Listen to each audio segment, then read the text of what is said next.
lights here. I'm not gonna be able to sleep. Oh.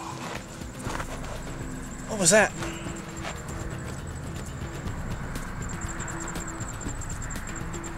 Wonder if that was one of the other band members. Did you hear that? Not sure. Man. Sure am glad we got Steve along now in our band. It's a good guy to have out here in the wilderness too.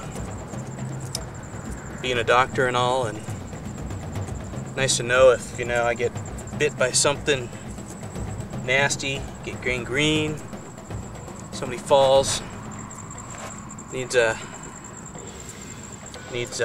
some sort of amputation, Steve will be there.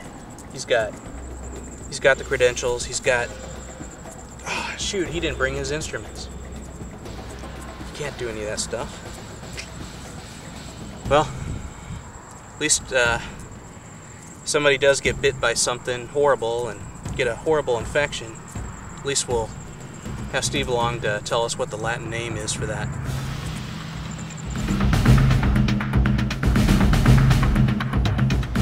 How do I survive in the wild? Well, I have a little story. I was riding my dirt bike. I fell off my bike.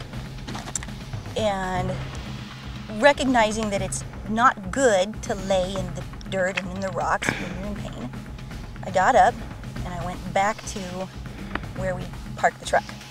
Because there were people who cared, and there was Gatorade, and that's a place of relative, was way out of the desert down there.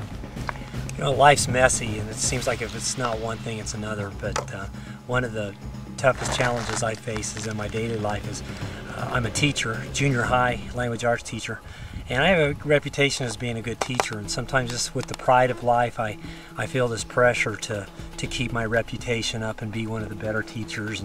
And you know, administrators are always comparing test scores and all of this. And then I have to always remember that, you know, the reason that I really went into the occupation is, you know, Jesus said, "As I've done it to the least of these, you've done it unto me." And I feel like my students are the least of these. I have messed up kids, and a lot of them have tough home lives, and I feel like I'm there to be Jesus to them. Those of us who have given our lives to Christ, for us, and really for anyone, it's not good to lay down in your hard times in the wild. And there will be hard times, there will be tears, and there will be really miserable stuff that you got to go through because it's just life. And for those of us who have given our lives to Christ, we have a refuge. And from there, you regroup, you talk to Jesus, and then when you are rested and hydrated, and when you're ready, and when you've healed, you get up and you do it again.